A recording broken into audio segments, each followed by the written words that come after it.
ఇచ్చిన మన ఇన్ఛార్జి లక్ష్మీనారాయణ గారికి, కడియాల లలితారాయణ గారికి, ఎక్స్ఎంఎల్ ఆఫీస్ బాబారావు గారికి, మున్సిపల్ చైర్మన్ ఆఫీస్ పిచ్చయ్య గారికి, శేఖర్ పంతులు గారికి అందరికీ ధన్యవాదాలు.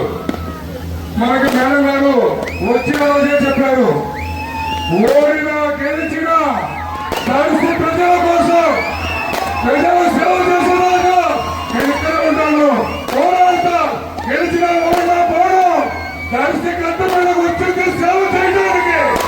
గొట్టమాడి కుటుంబం అంటే రాజకీయం, సేవ చేయాలంటే గొట్టమాడి కుటుంబం, కలిసి అభివృద్ధి చెందిందంటే గొట్టమాడి కుటుంబం.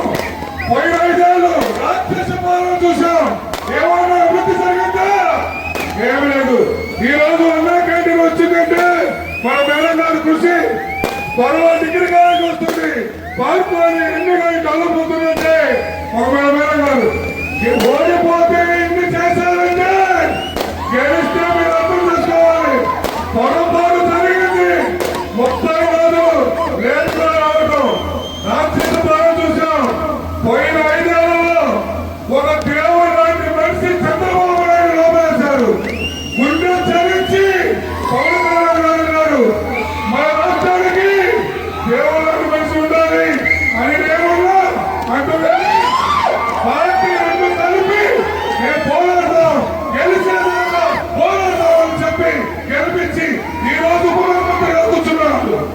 ఈ రోజు అభివృద్ధి జరుగుతూ చెబుతున్నాయంటే ఒక ప్రదేశ్ పవన్ కళ్యాణ్ మేడం గారు కలిసి ఇంటికి వచ్చి 4 కోట్ల అభివృద్ధి ప్రోత్సహించారు. ఆ ఘనత పవన్ కళ్యాణ్కి. ఎవరన్నా కలిస్తే ఏం చేస్తాం, 2 చేస్తాం. అదే కాదు 24 hours మన పోరాడదు, మన పోరాడదు, మంది ఓటేసుకున్నాం. టీడీపీ, జనసేన, బీజేపీ అందరూ గుర్తుపెట్టుకోండి.